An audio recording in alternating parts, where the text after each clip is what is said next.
stories coming up after the dog walk. Truman trumps Dewey, election shocker. Chile churns, Mapuche make a mess. And French fume in Fashoda fizzle.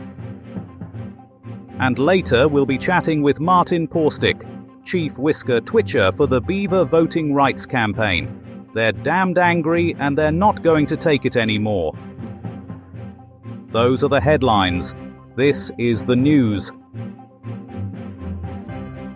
Back to the bunker. Ndikaza, News Bang. Unspooling the curling irony of world events with a cheesy wedge of truth. 1948. Shocking scenes of journalistic incompetence rocked America today as the Chicago Tribune's crack team of fortune tellers and tea leaf readers catastrophically botched their prediction of the presidential election.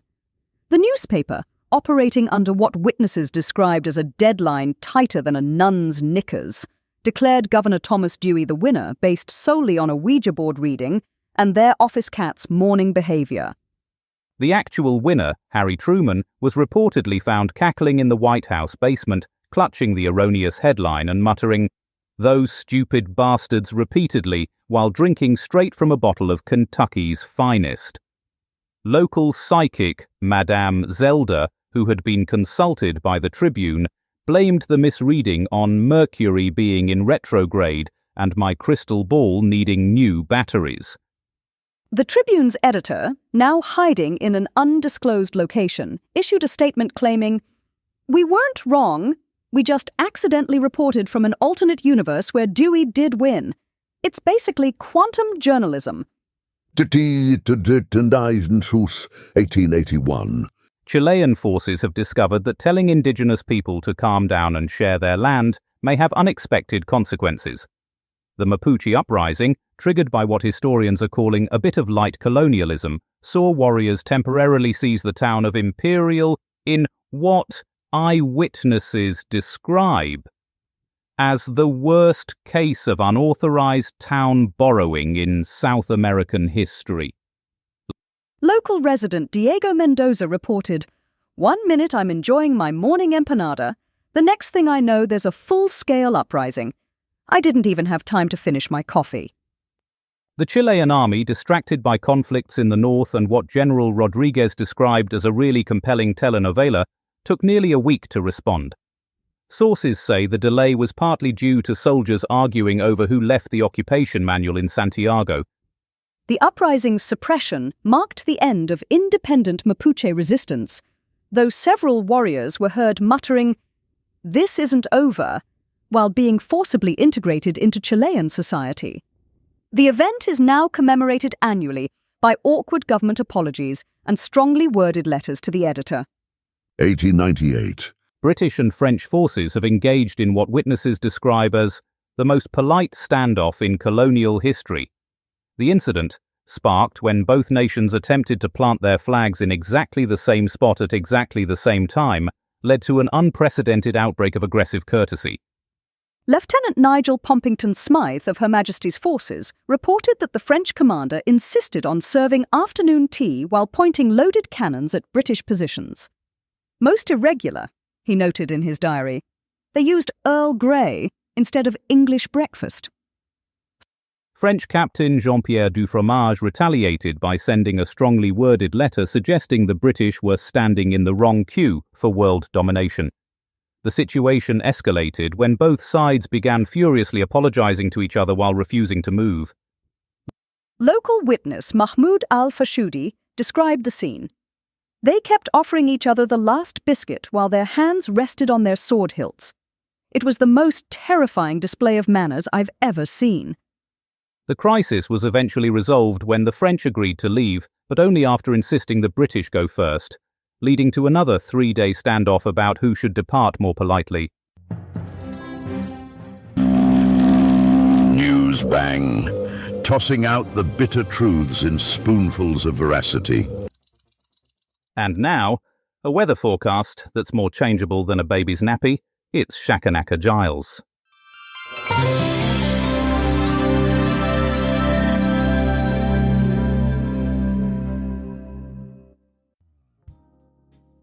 Southeast, autumnal, nip, woolly jumpers, thermal socks, brisk walks, cocoa, moaning about the cold, encouraged. Midlands, rain, broken sprinkler, soaking, wellies, brollies, life rafts, considerate, ark building, likely. Scotland, winter wonderland, snow, heavy, Scotsman, downing whiskey, snowmen, snowball fights, skiing to work, rogue haggis, frisky. Wales, gale, sheep into hang gliders, gale, fireworks, secure them, unscheduled trips to Ireland, not recommended. And that's all the weather.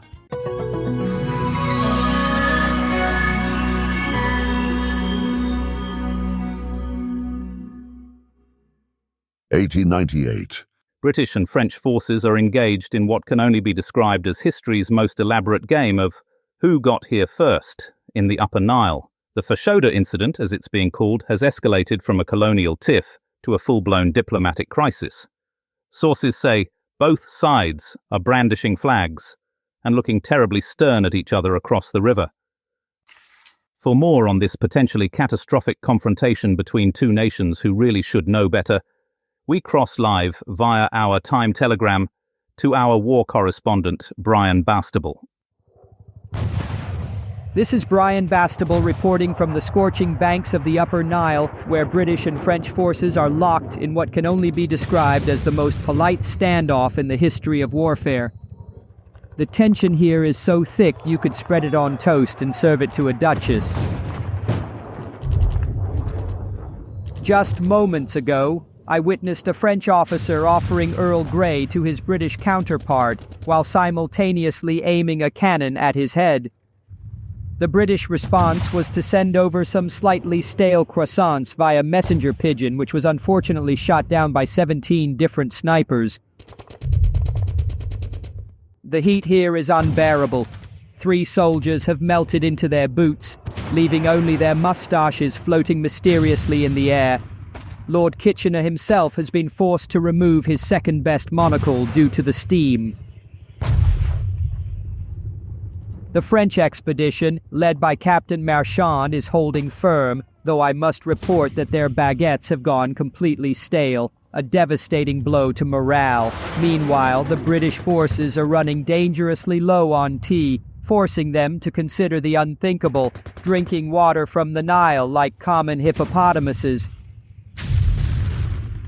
That was another volley of strongly worded letters being fired across the river. The diplomatic casualties are mounting.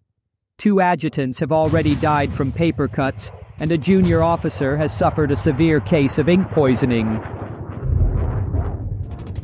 Oh, the humanity, the passive-aggressive notes, the politely threatening gestures. This is Brian Bastable reporting from the banks of the Nile, where colonialism meets afternoon tea, and everyone is absolutely furious but terribly civil about it. Lee, 1996. Breaking news from Turkey, where a car crash has exposed what analysts are calling the most scandalous government cover-up since someone left the toilet seat up in Westminster. The collision has revealed a tangled web of politicians, criminals, and ultra-nationalists all sharing the same WhatsApp group. The Turkish government finds itself in the awkward position of explaining why its ministers were carpooling with known criminals. For more on this extraordinary story of deep state shenanigans, we cross live to our crime correspondent Ken Schitt, who's been following the trail of breadcrumbs and kebab receipts. Ladies and gentlemen, what you're looking at is a mangled Mercedes on a Turkish highway near Sazırlık. But this ain't your average road pizza, oh no. This particular crash has blown the lid off a cesspit of corruption that makes Al Capone look like Mother Teresa. Inside this twisted metal sarnie, we found Abdullah Katli, ultra-nationalist wrongan extraordinaire, sharing leather seats with a top cop and an MP. Now, correct me if I'm being a bit thick, but wanted criminals don't usually share a ride with the old Bill unless something's seriously wonky with the system. This dodgy threesome was just the tip of a very mucky iceberg. We're talking about the grey wolves, contract killers, and government officials all holding hands and skipping through fields of criminal misconduct together like they're on a day out to Brighton. The Turkish state's been caught with its trousers down, folks. They've been in bed with organised crime longer than I've been down the pub, and that's a bloody long time. We're talking about a government using gangsters like pawns in their war against the Kurds. The bigwigs are scrambling like rats in a wheelie bin. The Interior Minister's done a runner, the Prime Minister's sweating like a glass blower's armpit, but nobody's going to the nick. It's a classic case of the lunatics running the asylum, except these lunatics have diplomatic passports and gold-plated pensions. This is Ken Shit, absolutely gutted for Newsbang. 1948. And on this day, in 1948, the Chicago Tribune committed the most spectacular journalistic faceplant in modern history. In a rush to beat deadlines, they declared Governor Dewey the victor over President Truman, a prediction that aged about as well as milk in a desert. The Tribune's headline writers, apparently equipped with crystal balls made of cheese, managed to get it spectacularly wrong. The incident left egg on faces, pie in eyes, and created what might be journalism's first documented case of premature publication. For more on this historical blunder, we cross live via satellite to our American correspondent, Melody Wintergreen. Chicago, 1948. Melody Wintergreen here. At the Chicago Tribune, where the presses are rolling, the ink is flying, and the editors are about to have a collective coronary. It's election night, and the atmosphere is thicker than a Chicago-style deep dish pizza. The early returns are in, and Dewey's ahead. The Tribune, eager to be first with the news, smells a scoop. They're practically measuring Dewey for drapes in the Oval Office. "Dewey defeats Truman," the headline screams. The presses roar to life, spitting out thousands of copies, each one a testament to journalistic hubris. But wait, a lone copy editor, bless his cautious heart, pipes up, "Shouldn't we wait for, all the votes?" His words are lost in the din of celebration. Champagne corks pop, backs are slapped, and the Tribune staff congratulates themselves on a job well done. Talk about premature jubilation.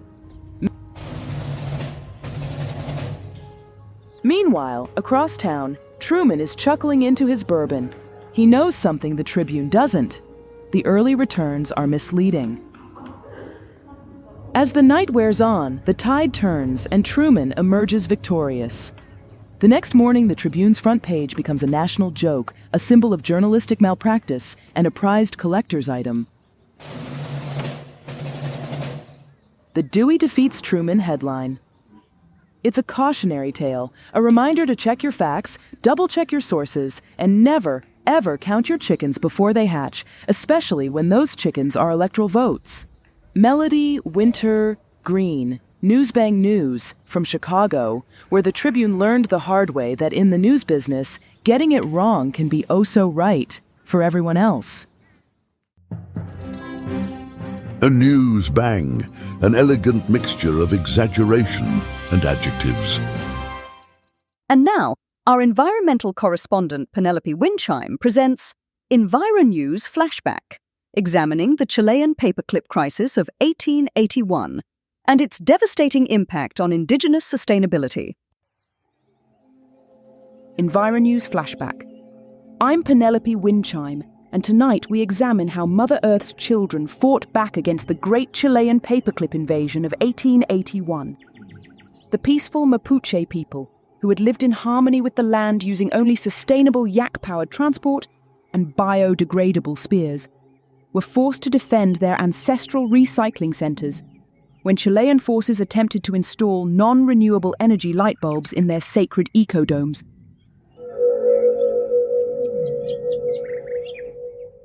The uprising began when Chief Running Compost led his warriors to recapture the town of Imperial, armed only with organically grown protest signs and wind-powered battle cries. But alas, Within a week, the Chilean army's industrial strength deodorant proved too powerful for the Mapuche's natural patchouli defenses.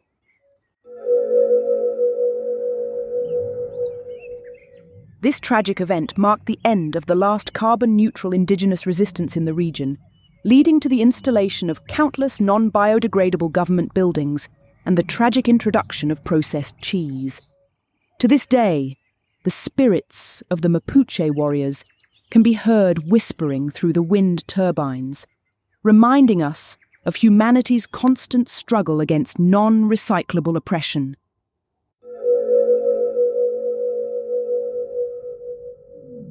I'm Penelope Windchime, and my heart weeps sustainable tears for our Mother Earth's lost children. 1957. Here's our science correspondent Calamity Prendeville with a tale that's truly out of this world.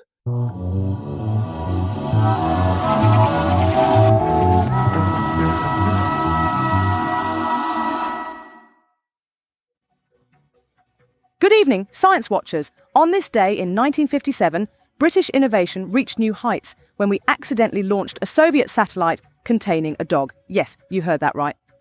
The project, originally conceived by Dr. Nigel Bonkers Butterworth of the Clacton-on-Sea Space Research Centre, was inadvertently shared with the Soviets during a drunken game of chess at the International Science Pub. The spacecraft, Sputnik 2, carried brave space pioneer Laika, selected from Moscow's finest street dogs for her ability to chase cats in zero gravity. The vessel was equipped with cutting-edge British technology, including a specially designed space kennel with automated feeding system based on the popular Teasmade, and a revolutionary thermal control system inspired by the British rail heating system. The most remarkable feature was the woofometer, developed in Basildon, which transmitted Laika's bark signals back to Earth. Unfortunately, due to a translation error, the Soviets mistook the temperature control dial for a radio volume control, leading to some rather uncomfortable conditions for our canine cosmonaut. The mission proved that living creatures could survive in orbit, paving the way for future space exploration and establishing dogs as superior astronauts to cats. Laika's achievement inspired British scientists to develop the world's first orbital dog biscuit dispenser, now standard equipment on all space stations. This is Calamity Prendeville, reminding you that in space, no one can hear you bark. Back to the studio.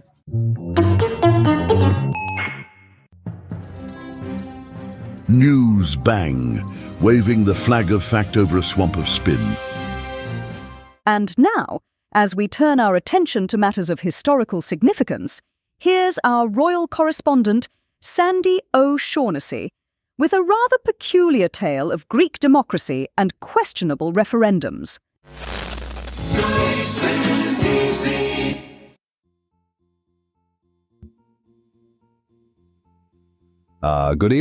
Good evening, and thrice good evening to you.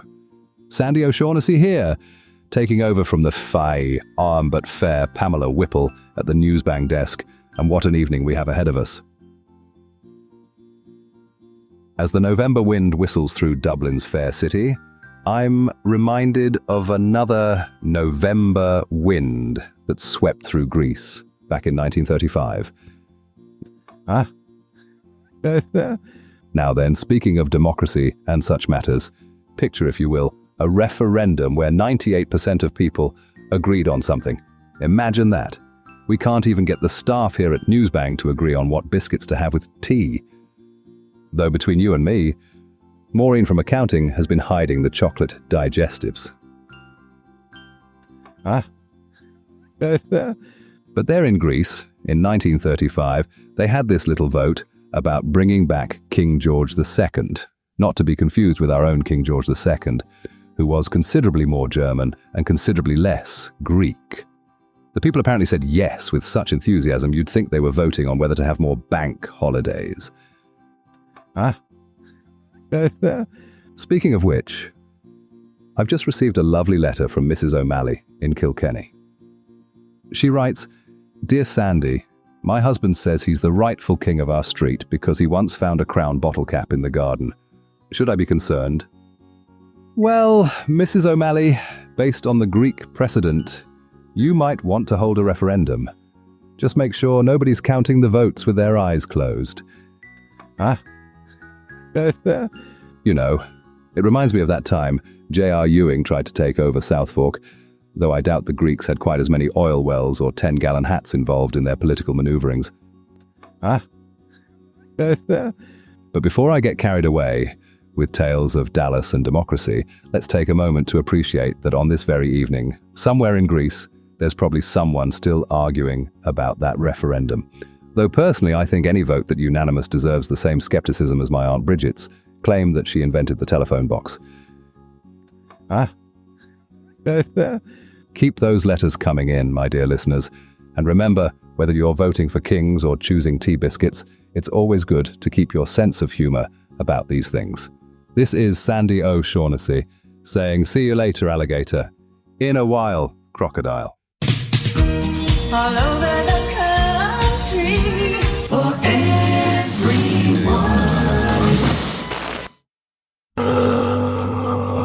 1954. Breaking news from 1954 as Japan unveils the world's largest lizard-based metaphor for nuclear anxiety. Godzilla, a creature reportedly taller than 17 double-decker buses stacked on top of each other, has stormed onto cinema screens, leaving audiences both terrified and oddly reflective about mankind's relationship with atomic energy. The film has sparked widespread debate about whether giant reptiles should be allowed to demolish major cities without planning permission. For more on this cultural phenomenon, we cross to our arts correspondent Smithsonia Moss, who's standing next to a remarkably similar-looking iguana. Now, at this point of the evening, we welcome listeners on FM who've just joined us.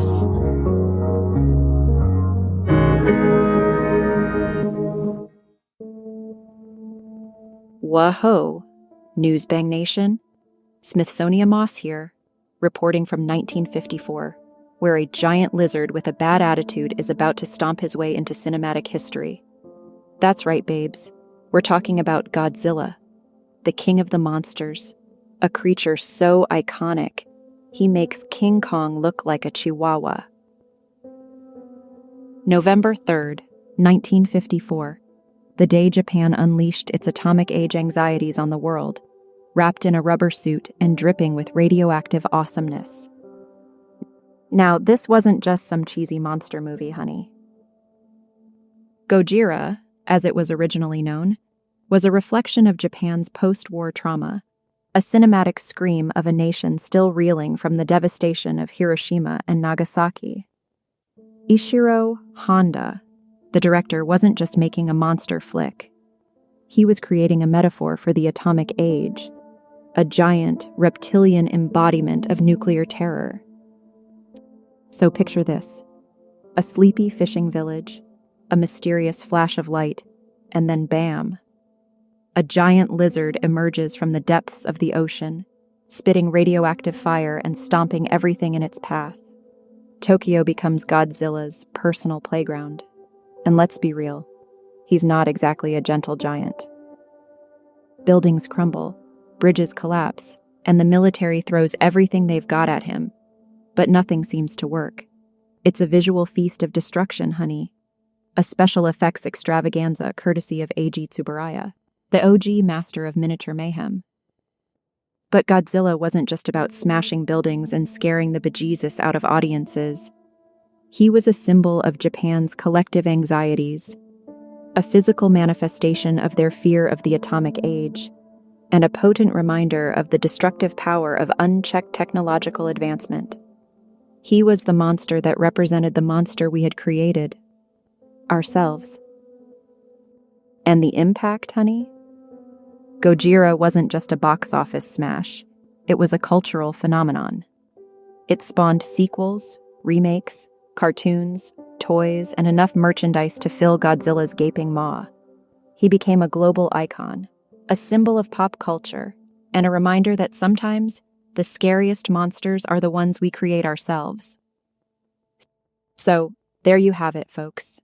Godzilla, the king of the monsters, a cinematic legend born from the ashes of atomic destruction. He's a reminder that even in our darkest fears, there's always room for a little bit of spectacle, a touch of camp, and a whole lot of roaring. Whoa. News bang. News worth slinging, factuality by the shovelful. And finally, after the fish and chips, tomorrow's papers. The Times lead with Navy gets new boat. There's a picture of a big stick. The Telegraph go with Germans go home. There's a map of somewhere. And the Express have plane lands with no engine. There's a photo of a wheel. That's all. Join us tomorrow when we'll be talking to a llama who can read minds. Probably. Tune in next time for more artificially intelligent hilarity. News Bang is a comedy show, written and recorded by AI. All voices impersonated. Nothing here is real. Good night.